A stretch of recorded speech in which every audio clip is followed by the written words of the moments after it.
नमः संस्कृताय दोस्तों। नमस्कार मित्रों, गुड इवनिंग। तो मित्रों, हम अभी तक देखें रामायण, महाभारत, उपपुराण, पुराण, लिपि, अभिलेख आदि इन सब चीज़ों के परिचय और मूल चीज़ों को हमने बहुत अच्छे से देखा और सीखा।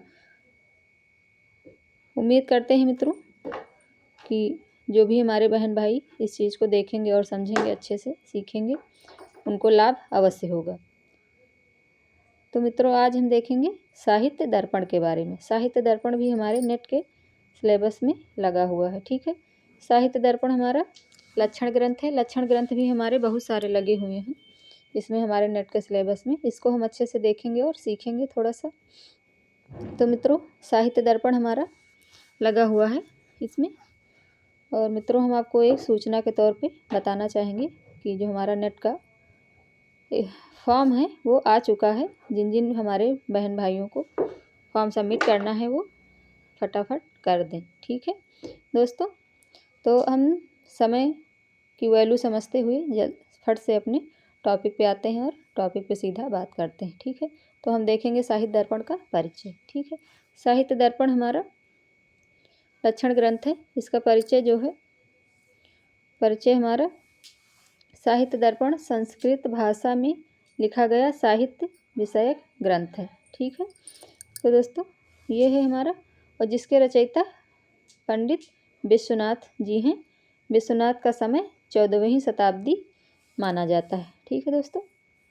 तो दोस्तों, हम देखेंगे आगे। हमारा थोड़ा सा प्रॉब्लम आती रहती है तो उसको आप लोग मैनेज कर लें, ठीक है दोस्तों। तो हमारा है आगे है हमारा विश्वनाथ जी हैं। इसके रचयिता हमारे विश्वनाथ जी हैं, ठीक है। मम्मट के काव्य प्रकाश के समान ही साहित्य दर्पण भी साहित्य लोचन का एक प्रमुख ग्रंथ है, ठीक है। काव्य के श्रव्य एवं दृश्य दोनों प्रभेदों के संबंध में इस ग्रंथ में विचारों की विस्तृत अभिव्यक्ति हुई है, ठीक है दोस्तों। तो आगे देखेंगे। आगे है हमारा, इसका विभाजन परिच्छेदों में है, ठीक है। इसका विभाजन जो है वो परिच्छेदों में है, ठीक है। तो दोस्तों, इसका 10 परिच्छेदों में इसका विभाजन हमारे विश्वनाथ जी करते हैं, ठीक है। तो हम देखेंगे हमारा जो प्रथम परिच्छेद है उसमें क्या बताया गया है। तो प्रथम परिच्छेद में हमारा काव्य प्रयोजन, एक सेकंड, काव्य प्रयोजन और प्रथम परिच्छेद में हमारा काव्य प्रयोजन और इसके लक्षण आदि प्रस्तुत करते हुए विश्वनाथ जी ने मम्मट के काव्य लक्षण का खंडन किया है। तो मम्मट के काव्य लक्षण का खंडन करते हुए आचार्य विश्वनाथ जी कहते हैं, तद दोषो शब्दार्थो सगुणानु अलंकृति पुनः क्वापि का खंडन किया है, जो अपने द्वारा प्रस्तुत लक्षण वाक्यम रसात्मकम काव्यम को ही शुद्ध और अच्छा बताते हुए इस लक्षण को स्थापित करते हैं। और मम्मट जी के ने जो लक्षण दिया है काव्य का, उसका इन्होंने खंडन किया है, ठीक है। तो दोस्तों, आगे हम देखेंगे। आगे है हमारा दोस्तों, आगे है फिर पूर्व मत खंडन एवं स्वमत स्थापना की यह पुरानी परंपरा है।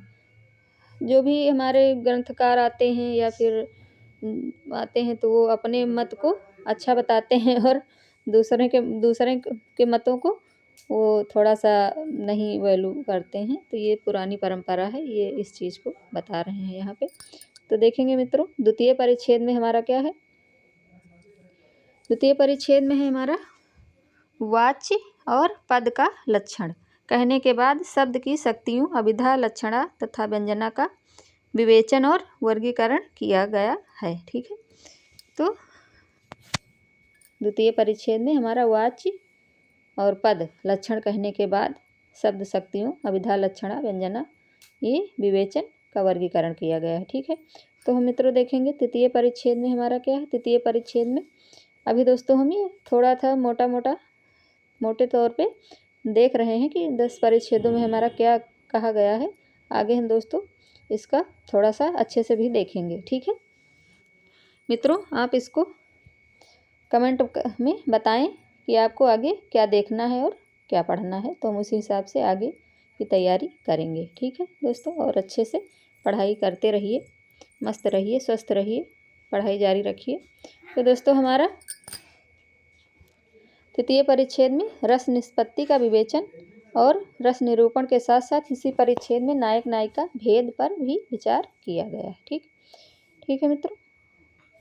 तो दोस्तों हम देखेंगे चतुर्थ परिच्छेद। चतुर्थ परिच्छेद में काव्य के भेद, ध्वनि काव्य और गुणीभूत व्यंग्य काव्य आदि का विवेचन है। ठीक है दोस्तों, आप लोग अच्छे से इसको देखें और समझें। ठीक है, पंचम परिच्छेद में क्या है? पंचम परिच्छेद में ध्वनि सिद्धांत के विरोधी सभी मतों का तर्कपूर्ण खंडन और इसका समर्थन। ठीक दोस्तों, आगे है छठे परिच्छेद में हमारे विश्वनाथ जी क्या कहते हैं?